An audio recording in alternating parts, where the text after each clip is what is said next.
surat saya Pak. Tidak ada yang menolong. Mbak itu. Tidak mau. Jangan mau. Ada apa? Mbak. Tidak ada mau. Saya nyuruh saya rumah sini, saya dulu sini mau apa? Kan boleh. Masuk dilarang.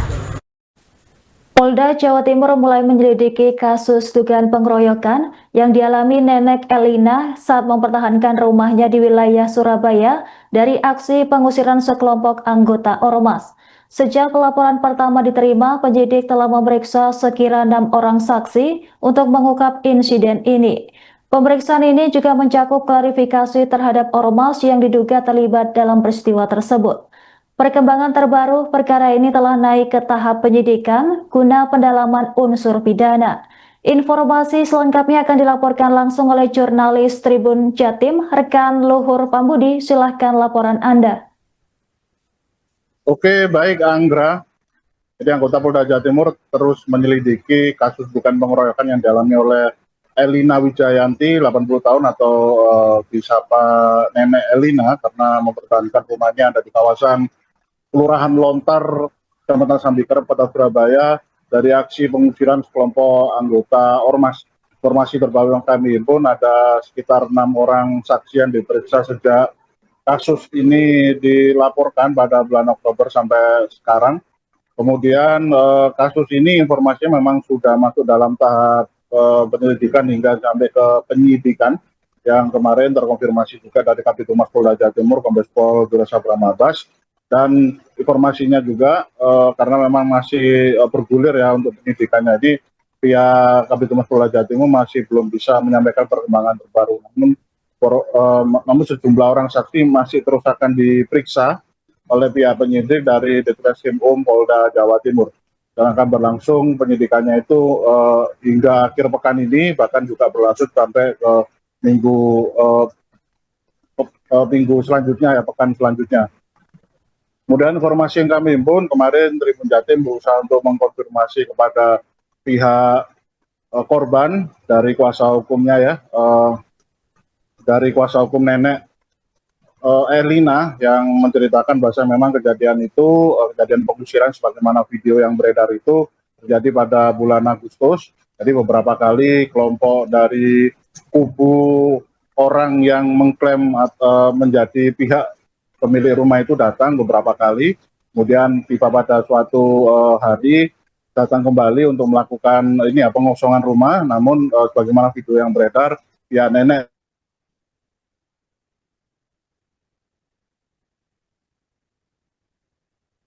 tetap berusaha mempertahankan rumahnya karena pihak resmi dan pihak yang mengaku membeli rumahnya itu tidak berhak atas upaya pengosongan atau pengusiran. Namun karena memang tubuh dari nenek begitu rentan, akhirnya bagaimana video yang beredar, nenek pun diseret hingga dibawa keluar, dan akhirnya sempat juga beredar di penghuninya, pihak orang-orang yang diduga menguasai rumah tersebut melakukan upaya penyegelan dengan memasang palang kayu ya pada bagian pagar depan rumah, sehingga membuat orang-orang warga seperti nenek Elina yang tinggal di situ tidak bisa masuk ke rumah untuk mengambil barang-barang pribadi, dokumen dan lain sebagainya ada di dalam lemari. Hingga akhirnya ternyata pihak nenek menempuh upaya hukum yang dibantu oleh tim kuasa hukumnya dan melaporkan kasus ini ke SPKT Mapolda Jawa Timur pada bulan Oktober. Dan ternyata memang laporan tersebut diterima dan mulai dilakukan serangkaian penyelidikan dan penyidikan yang bergulir hingga Desember saat ini. Informasinya memang dari pihak Polda Jawa Timur ada 6 orang saksi yang diperiksa. Sampai pekan ini masih terus ada yang diperiksa hingga akan berlanjut hingga pekan selanjutnya. Namun masih belum ada penetapan tersangka yang disampaikan oleh pihak Polda Jawa Timur. Kemudian Tribun Jatim juga berusaha untuk mengonfirmasi kepada pihak yang dituduhkan melakukan upaya pengusiran terhadap nenek, yakni pada sosok bernama Samuel yang mengklaim sebagai orang yang memiliki surat tanah, surat rumah secara resmi. Kemarin kami berhasil mengontak dua orang kuasa hukumnya ya, yang ternyata menceritakan kalau memang Samuel memiliki surat petode, surat kepemilikan atas rumah tersebut, dan memiliki juga surat bukti akta jual beli yang diperolehnya dari pihak penjual pertama yang bernama Elisa, yang merupakan adalah kakak sulung dari Nenek Elina ini. Jadi Nenek Elina ini sebenarnya 4 bersaudara. Jadi Nenek Elina adalah anak terakhir. Kemudian beliau memiliki 3 orang kakak ya. Kakak pertama Elisa, kemudian kakak kedua laki-laki, dan yang ketiga perempuan. Dan 3 orang kakak ini sudah meninggal dunia. Dan untuk Samuel sendiri kemarin juga mengklarifikasi bahwasanya memang dia mengklarifikasi melalui ini ya, unggahan video akun Instagram dari salah satu tim kuasa hukumnya, yakni Muhammad Soleh yang biasa disapa Cak Soleh ya, yang ada di kota Surabaya, yang mengunggahnya melalui akun Instagram Soleh Lawyer. Yang kemarin kami sudah konfirmasi pada Soleh Lawyer, kepada Cak Soleh itu sendiri, bahwa memang untuk statement resmi dari pihak Samuel untuk kepentingan keberimbangan atau overboard set kaidah jurnalistik sudah diperbolehkan. Dan akhirnya kami berhasil memperoleh informasi dari Samuel bagaimana yang video yang tayang dari Instagram tersebut, bahwasanya memang Samuel ini mengaku sudah membeli rumah ini sejak 2014 dan sudah terdapat juga akta ini ya, akta jual belinya juga tertera juga atas nama yang pihak pertama penjual Elisa, dan yang kedua pihak kedua selaku pembeli yang bernama Samuel juga sudah tertulis ada di situ. Namun setelah menjual itu tahun 2014 itu pihak Elisa menyampaikan keinginan pada Samuel untuk diperkenankan tinggal sementara di rumah tersebut sembari mencari tempat tinggal baru yang lebih layak. Nah, dan Samuel memastikan kalau dirinya saat itu mengizinkan Elisa untuk tinggal hingga menemukan tempat yang layak di lain tempat ya, tempat tinggal yang layak. Ternyata pada 2017 Elisa meninggal dunia. Kemudian memang Samuel mengaku belum langsung menempati rumah tersebut karena masih ingin melakukan upaya balik nama atau surat-surat pembelian rumah yang hasil diperolehnya, sehingga dia baru mengurus di tahun 2025. Dan Samuel kemarin menceritakan dirinya sudah berusaha untuk berkomunikasi pada para penghuni ketika berusaha untuk mengambil alih bangunan rumah tersebut, berkomunikasi secara humanis dan persuasif, dan mengedepankan komunikatif, bahkan pihaknya aku juga melibatkan pihak RT setempat untuk disediakan forum mediasi. Namun klaim dari Samuel, pihak dari kubu penghuni yakni kubu Nenek Elina ini belum bisa menunjukkan bukti surat kepemilikan rumah tersebut secara sah yang bisa diadu keabsahannya dengan berkas-berkas surat yang dimiliki oleh Samuel.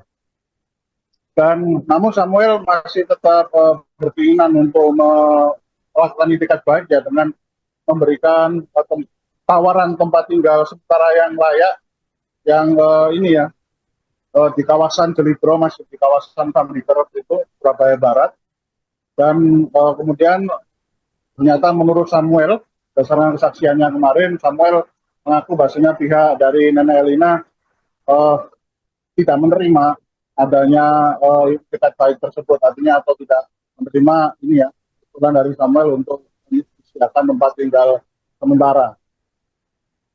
Kemudian mengenai barang-barangnya kemarin, barang-barang yang seperti dimasukkan ini ya, dilakukan kayak penyegelan sebagainya, Samuel juga mengkonfirmasi bahwa barang-barang tersebut sudah disisihkan, artinya memang disimpan di tempat khusus di sebuah gudang yang seiring berlalu ternyata pihak penghuni menurut Samuel sudah diambil oleh para pemiliknya. Barang-barang pribadi, entah itu berupa berkas dan sebagainya, sudah diambil menurut keterangan Samuel. Dan Samuel kemarin juga sudah menegaskan bahwasanya pihaknya ketika melakukan upaya pengosongan tersebut tidak melakukan upaya kekerasan yang membuat nenek Elisa itu terluka atau penghuni lain terluka. Jadi Samuel menegaskan kemarin berusaha untuk tidak menyampaikan tidak ada aksi kekerasan terhadap nenek Elisa ataupun para penghuni yang ada di situ. Namun Samuel mengakui bahasanya upaya-upaya yang dilakukannya seperti upaya pengosongan rumah dan upaya pengungsian dan sebagainya memang diakuinya terbilang salah langkah. Dan karena kemarin juga disebutkan dalam video tersebut, Samuel mengaku tidak bisa melibatkan pihak pengadilan untuk bawa permasalahan ini ke pengadilan karena mengaku kalau urusan di pengadilan akan membutuhkan banyak biaya dan membutuhkan waktu yang lama. Kemudian Samuel pun juga mengaku selain mengaku salah atas upaya-upaya paksa sehingga membuat kasus ini begitu beredar luas di kalangan warga Kota Surabaya. Samuel juga mengaku bahwa dirinya siap untuk bertanggungjawabkan perbuatannya ketika nanti memang kasus ini sudah masuk ke ranah kepolisian dan pihaknya harus dipanggil menjalani rangkaian pemeriksaan, dan dia mengaku siap untuk menjalankan atau menunjukkan berbagai macam bukti kepemilikan rumah tersebut. Dan pihaknya juga nanti akan menyampaikan kepada publik terkait perkembangan hasil dari penyelidikan yang dijalannya itu. Kemudian Tribun Jatim juga berusaha untuk konfirmasi pada pihak ormas yang dituduhkan melakukan aksi arogansi sebagaimana video yang beredar itu. Kami berusaha mengontak ketua umum dari ormas tersebut yang bernama Muhammad Taufik, dan ternyata memang Taufik menyampaikan klarifikasi kalau kejadian tersebut memang bukan kejadian baru pada bulan Desember ini atau pekan-pekan ini, namun sebenarnya kejadian pada bulan Agustus, dan saat itu dirinya belum mendapat sebagai ketua umum dari organisasi masyarakat tersebut. Kemudian ia menegaskan bahwasanya apa yang dilakukan oleh pihak orang-orang yang dibutuhkan, orang-orang yang diduga melakukan aksi arogansi tersebut dilakukan secara sepihak, murni sebagai inisiatif pribadi sendiri, bukan atas instruksi dari kelompok organisasi tempat dia mengklaim tergabung di dalamnya. Kemudian dia juga menceritakan kalau ternyata sosok tersebut berangkat bukan dari kantor ormas, namun berangkat dari kantor pengacara atau tim pengacara yang berkubu pada pihak Samuel, yang memang berusaha untuk melakukan upaya pengosongan pada pekan-pekan awal di bulan Agustus tahun 2025 kemarin. Namun pihak Muhammad Taufik menyampaikan ucapan terima kasih pada masyarakat. Bahwasanya memang kalau masyarakat menghendaki adanya penyampaian aspirasi, masukan untuk perbaikan pada pihak ormasnya, tetap pihaknya akan terbuka untuk menerima masukan sebagai evaluasi perbaikan atas kinerja adanya ormas yang dipimpinnya saat ini. Begitu, Anggra. Baik, rekan Luhur, terima kasih atas laporan Anda. Selamat bertugas kembali. Itu sekitar antara 20-30 orang ya datang ke rumah nenek tersebut, terus kemudian setelah itu melakukan pengusiran secara paksa dengan cara nenek tersebut awalnya ditarik ditarik, terus kemudian diangkat, kemudian dikeluarkan dari rumah. Setelah itu sama sekitar berapa orang yang mengangkat narik nenek? Antara 4 sampai 5 orang ya. Karena si nenek tidak mau keluar pada waktu itu di rumahnya. Terus kemudian setelah si nenek sama penghuni rumah itu berada di luar, kemudian rumah tersebut dipalang seperti ini. Penghuni rumah tidak diperbolehkan masuk, dan selanjutnya beberapa hari kemudian kita juga ada bukti, ada yang mengangkut barang tersebut melalui dengan pickup ya, dengan menggunakan mobil pickup. Barang-barang tersebut tidak tahu dipindahkan di mana tanpa konfirmasi dari penghuni rumah. Terus kemudian setelah itu terdapat alat berat ada di sana, dan rumah tersebut sekarang ya menjadi rata. Terus ini melaporkan kita di awal ini kita melaporkan tentang ini apa itu namanya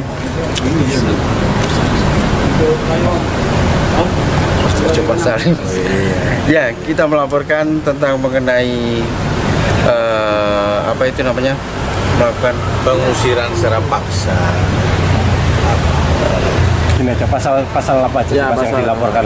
Ya, jadi sementara ini 170. 170. Ya, jadi Pengeroyokan. pengeroyokan, terus kemudian yang Download Tribun X sekarang. Menghadirkan lokal menjadi Indonesia.